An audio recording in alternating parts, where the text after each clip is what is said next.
What is up, sports fans, and welcome back to another episode of Pez's Picks. I'm Jeff Hartman, joined by Pez, the man with the picks. What's up, Pez? How are you? We're happy, Jeff. We'll get into it at some point, but we're just figuring it out. 9-4, just about 70% NBA playoffs. We did some data punching today. We're 28-17 on the year for NBA, so we're feeling good, Jeff. We're feeling we're dialed in on NBA and a great derby. We got a lot to talk about. Let's start with the Derby. That's a once a year event. Let's start there. Did you hit any of your plays? I know it's like a raffle ticket, but I know you do exactas and stuff like that. Anything come of it? Jeff, my wife and I went to the Borgata to place bets like a real gentleman and gentle lady would. You know, the phone betting I'm not a huge fan of, but in New Jersey, you cannot bet horses on your phone. Huh. You have to download an app which is similar to the Atari back in 1984. It is the worst betting app ever. Then you have to download a credit card to them. What they're trying to get you to do is go to an off-track betting site or a casino. So fun day, a lot of people in line there. Borgata is always humming. It's now MGM, but it's still the Borgata. We bet every horse but the winner, Jeff. Every horse we bet. We do this a lot in Pez's Picks. The FFSN, Fans First Sports Network legal team is already on this. There's collusion, Jeff. This is a big word now that has been thrown around in politics and such, so we're going to use it in horse betting. The winner and his brother came in first and second, and I don't know if anybody's seen this, Jeff. When you look at the back stretch, Renegade, who was the number 2 horse, veers in, and I thought perhaps there should have been a judgment. Veers in, cuts off the field to allow his brother to come up the side. I've never seen a horse finish like that, Jeff. This horse, I don't know what happened. It was a slow race. Brothers come in 1-2. There's collusion, Jeff. We're asking for a recount. I don't know what we're asking for, but horse betting, this is what you get into. I've never seen a horse, I think it was Great White, flip over at the gate in the Kentucky Derby. I've never seen it. I don't know if you watched the race, but as they were loading, one of the last horses to load literally kicked up on the back legs, flipped backwards, just missed killing the jockey, which would have been on live television. Oh, my God. The horse jumped up. They decided to scratch it. In that situation, it's such a big field. You have to pull all the horses back out of the gate. So there is a thought that was not maybe a true race of the potential of some of these horses. Once a horse is loaded, they're mentally trained. That's it. It's go time. And then to take them to back them back out of the gate, I think it damaged the race in general. I'm not sure that's a Kentucky Derby winning horse. Nobody ran a good race is really what I'm getting at. Wallaby, our pick, came in 4th.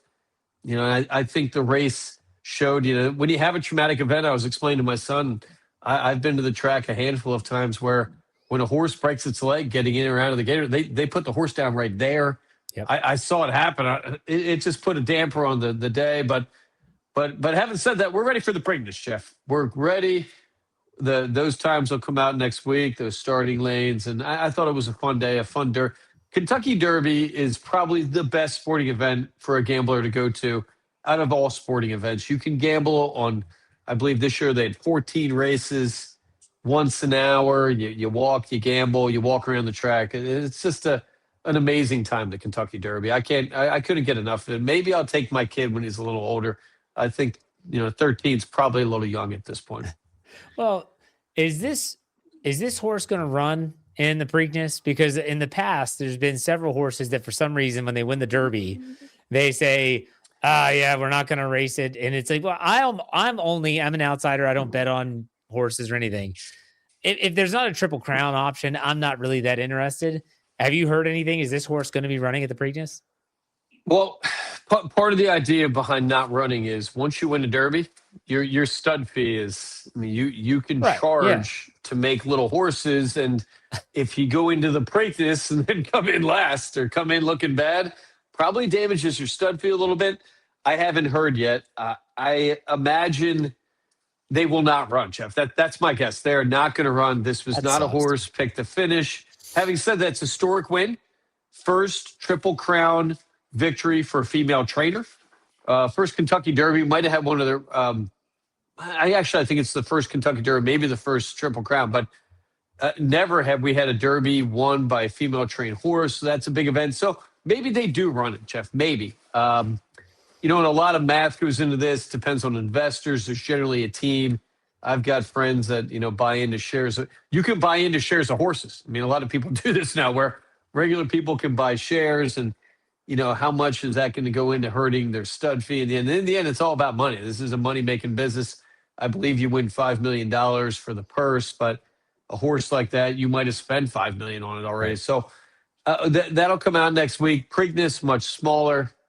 And my son asked me the difference. The Preakness is kind of a college frat party, where the Kentucky Derby is kind of a college frat party for people that are in their 20s, 30s, 40s, and 50s. So an actual college party, if you're looking for that, that's the Preakness. Do not go in the porta pots. We'll have a lot of information going forward with that. Yes, we will get you ready for the Preakness. Now, I want to transition to baseball next. I know that you've been very hesitant to play a lot of baseball games because we're dialed in on the NBA. We'll get to the NBA playoffs here in a second.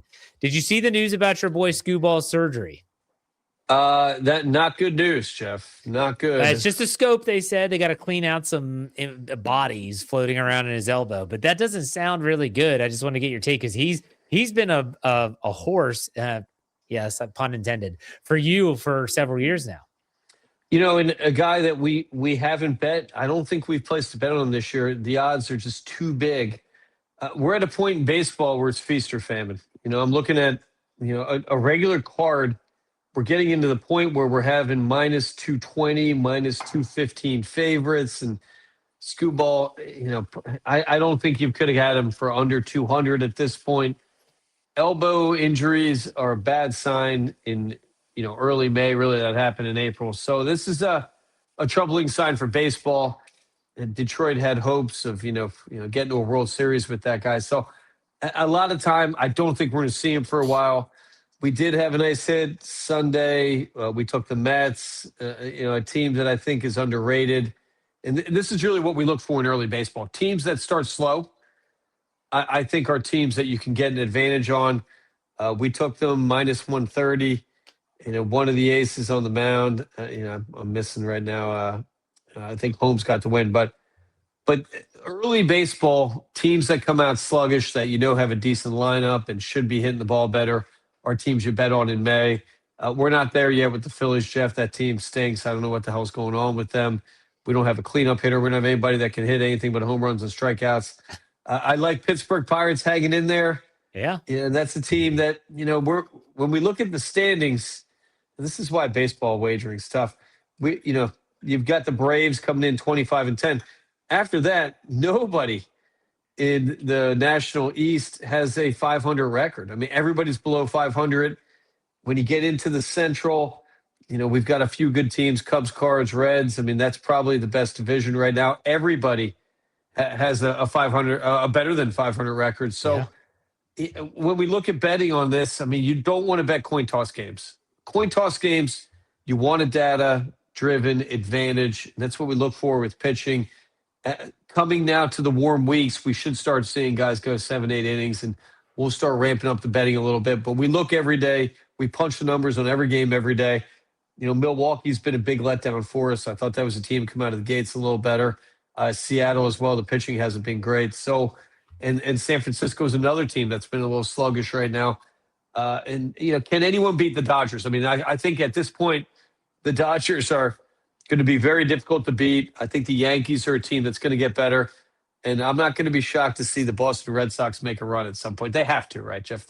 This is baseball. You have to have a Red Sox team that's better than 8 games below 500. And I hope the Phillies as well. I don't know if we're going to start seeing some early deals. And, we've made some management changes in Philadelphia and some other teams. So, we look every day, Jeff, but I don't think it's a smart business to bet baseball every day, April and May.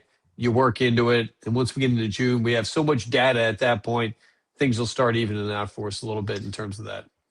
You bring up Scooball, and it's natural to also go to someone like Paul Skeens, the Pittsburgh Pirates, and when they're on the mound, the odds are not going to be good for you to place a bet.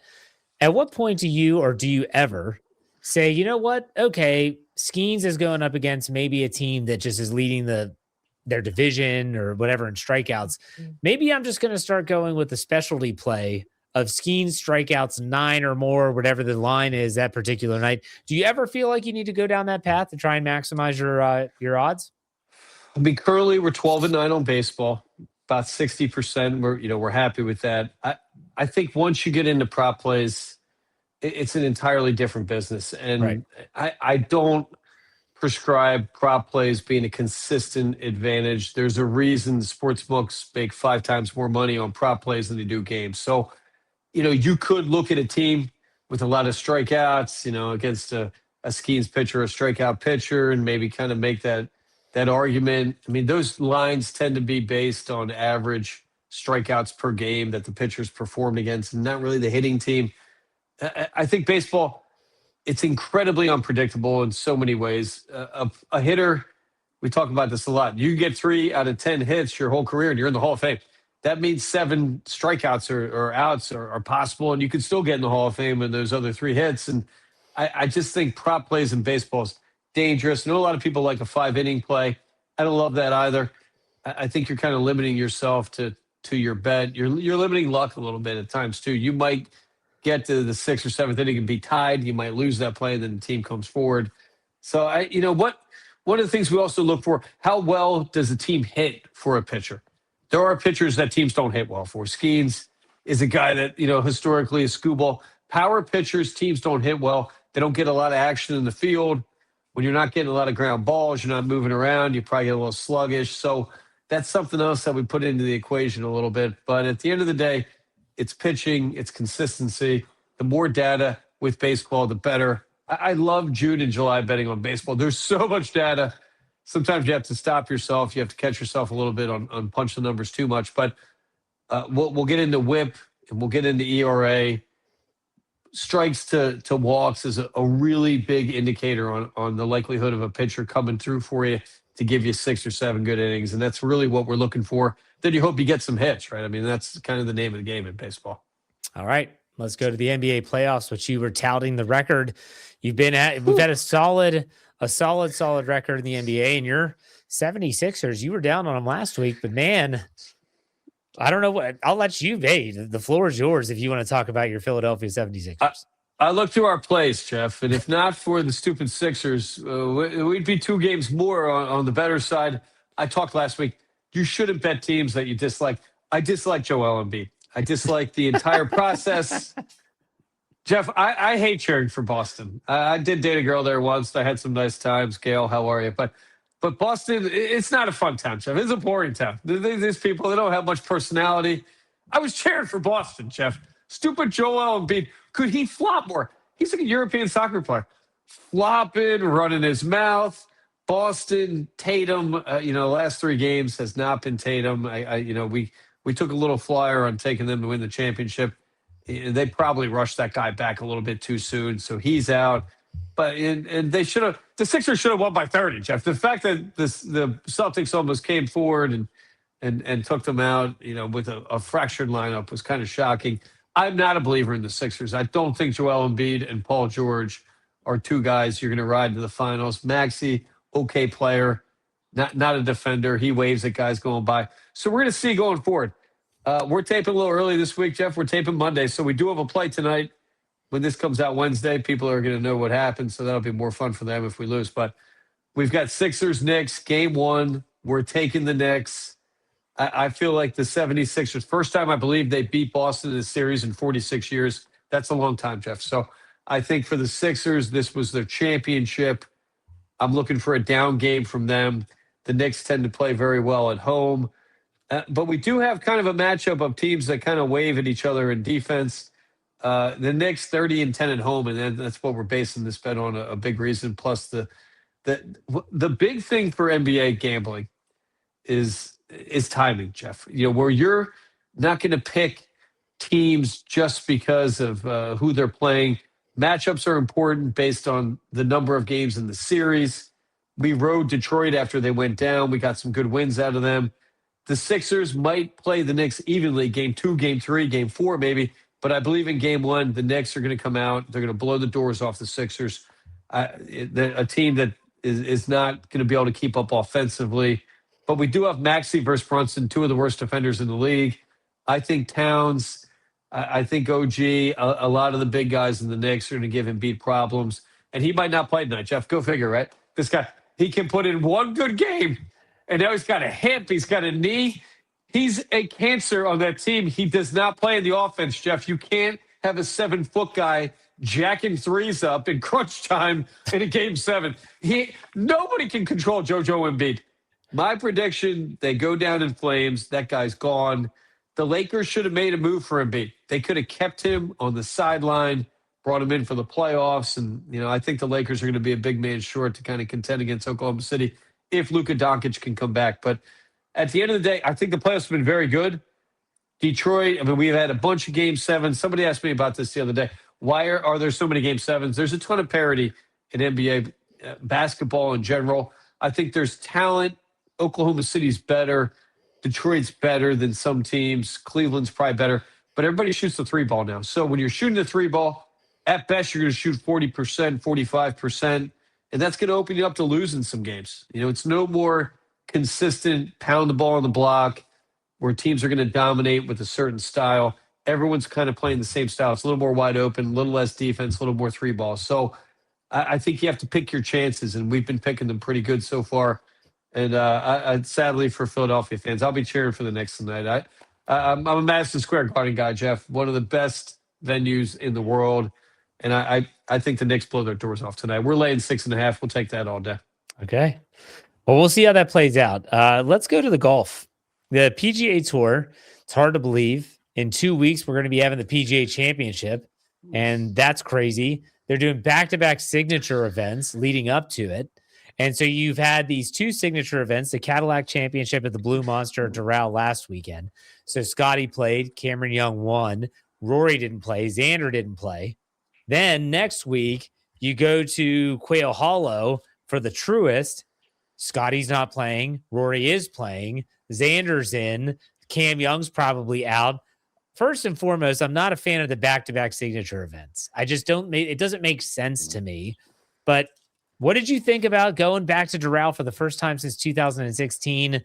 That course is beautiful. I love that. I love Doral, always have. And Cam Young, man, this guy's having one hell of a year. Guy got to meet the Donald, Jeff. This guy gets to win and meet the president of the United States. Whether you like or dislike any president, to meet a president's a pretty impressive thing. Cam Young doesn't smile, Jeff. What's up with this guy? I like him. I feel bad for him. I think he needs a hug, Jeff. This guy needs a he's dialed in. He's dialed in. I guess he doesn't even smile when he wins. This guy's so locked in. Both parents were golf coaches, I believe. Maybe a little bit of Tiger Woods in him a little bit. He's so probably from birth has been on that range.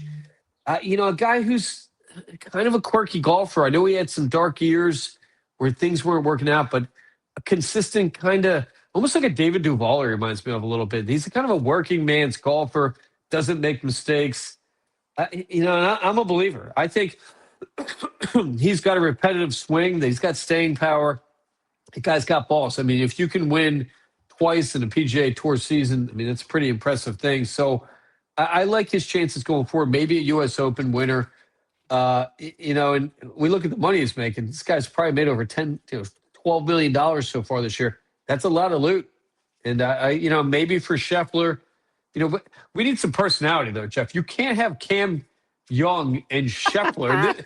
There's 2 boring guys, right? We need somebody to fire things. Neither of these guys miss shots, really, right? You need a speed, so you need some stupid JT out there looping balls all over. How about Adam Scott coming in late? These are things I look for going forward for these big events. Ben Griffin playing good golf again. The signature event, I think they need to get rid of it, Jeff. Let's bring the live guys back, find them, do what you want. Let's go back to regular golf, right? You should have 5, maybe, 7 big events a year. Arnold's tournament, Jack's tournament, PGA, the Players Championship and the 4 majors. Let's get rid of these big fields. The big fields are kind of boring. There's barely a cut, right? I don't even think this one had a cut, did it? There is no cut. No cut. What is that? My man Joel Damon pocketed 40 or 50 grand. I'm happy about that. I hope he keeps the card. But without a cut, I'm just not feeling it. And we don't have you don't have any guys that are making a run to kind of change their life. All these guys are rich millionaires. I mean, it's top 50 guys. So I don't like the signature event. I don't like it back to back. It's kind of Yeah. boring. I like a big field, battling for a cut. And I think at some point we're going to see those live guys come back. They have to, right? I mean, whatever it takes to pay a fine or whatever it may be. But Scotty Scheffler, a quiet guy who is putting up the last 3 years, Tiger and Jack numbers. I enjoy watching him. You don't get a chance to see athletes that can dominate in any sport at this level. I encourage anybody to take a look at him. You never know when this is going to go away. I used to get sad watching Roger Federer and Tiger Woods play. I actually get emotional, Jeff, because I'm like, I'm not going to see these guys play at this level. What am I going to have left, right? What am I going to? I'm going to go out and I'm going to do yoga with my wife. That's all I have, Jeff, right? And that's an exciting thing too. But Tiger, Federer, is Scheffler scratching into that? I kind of think he is a little bit. And just a guy that, he's a perennial top five. And I know you cashed in some bets, Jeff. We should have Jeff's picks, Jeff. Maybe Pez's picks are gold. We need jeffspicks.com, golfbets.com.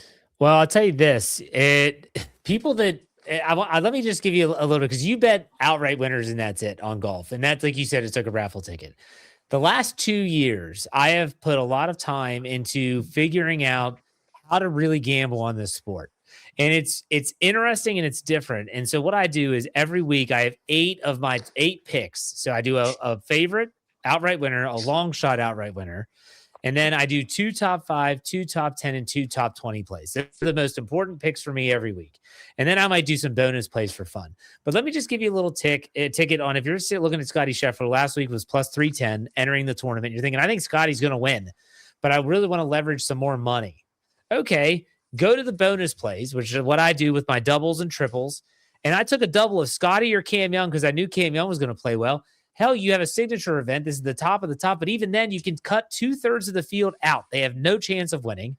None. And leverage your bet. So I didn't get Scotty. I took Scotty outright.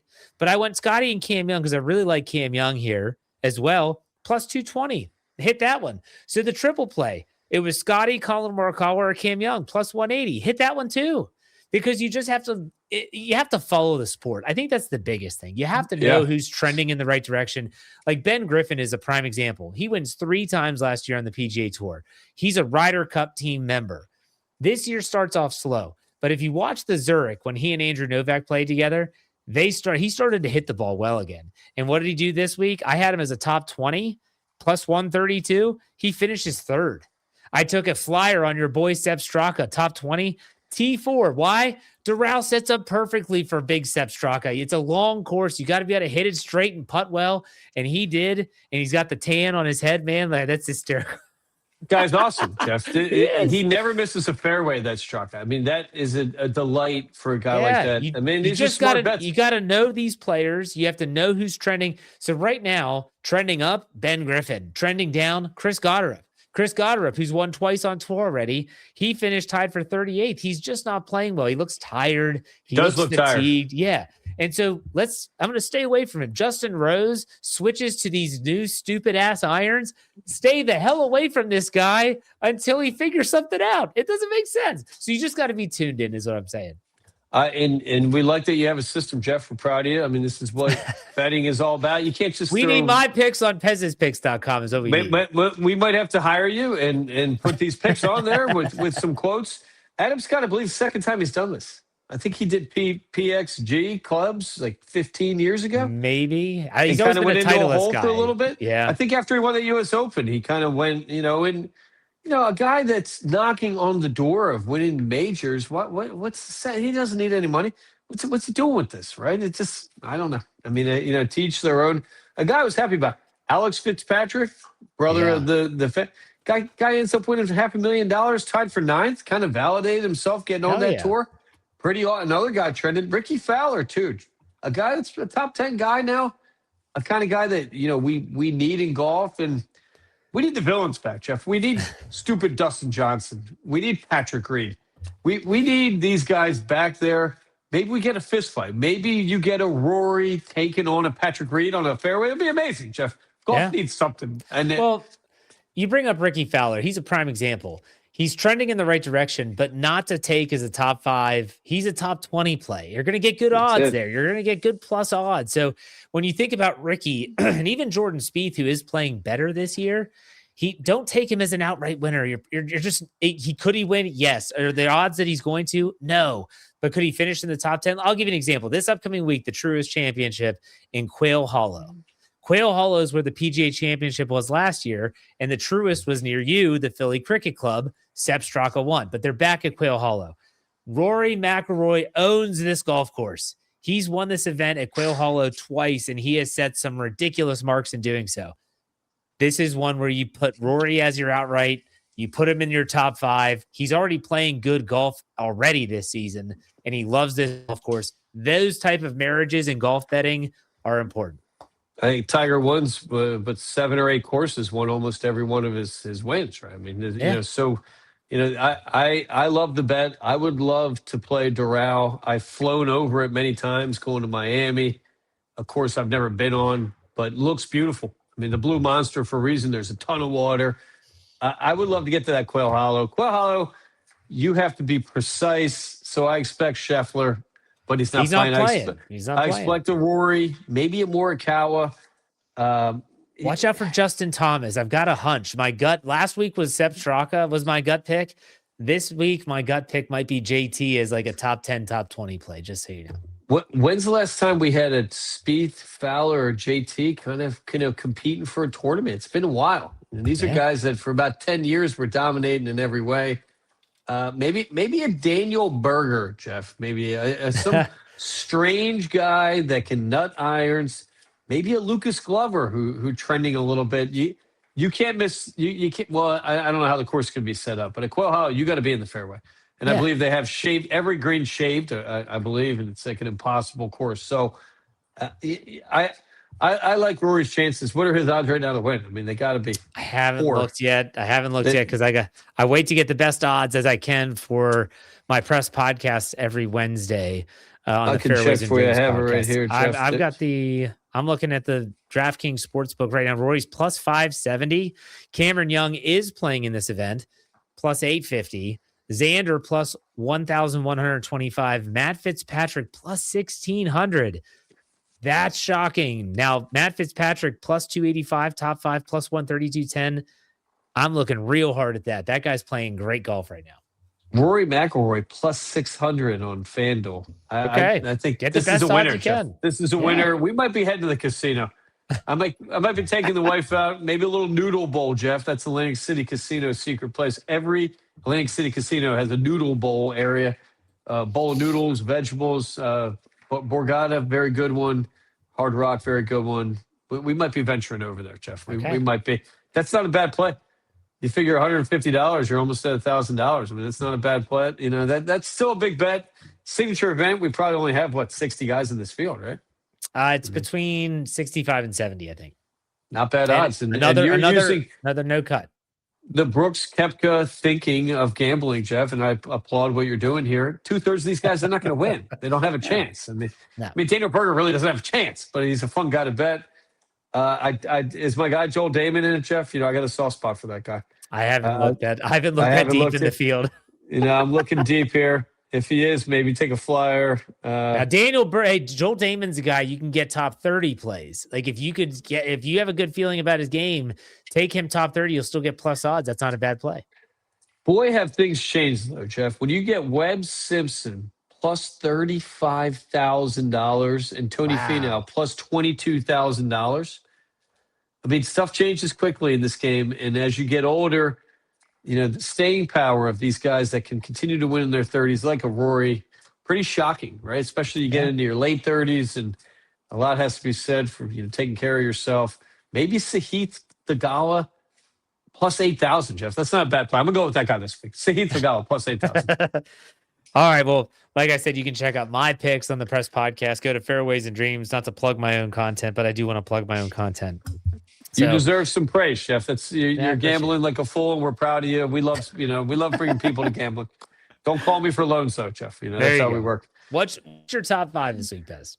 Jeff, for you, we're gonna nerd out. This could be the nerdiest top 5 ever. I'm an older gentleman, so I grew up in the '80s.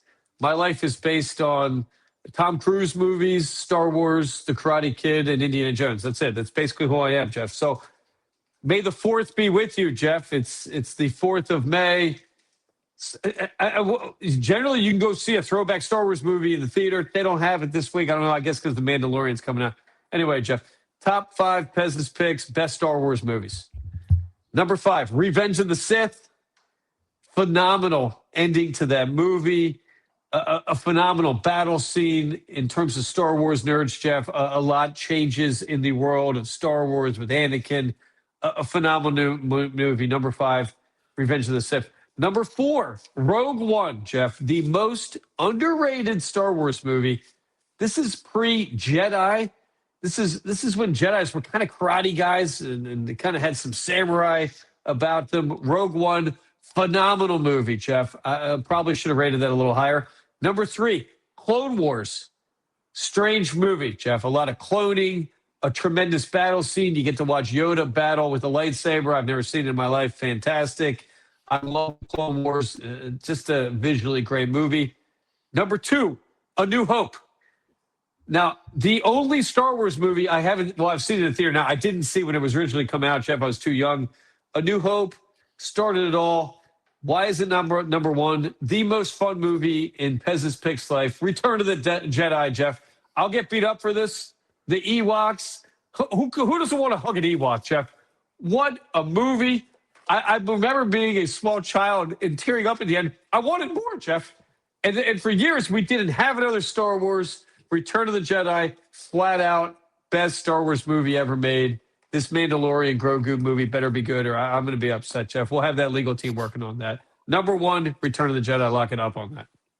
Well, I just want you to know, and it's going to hurt your feelings, but don't take it personal.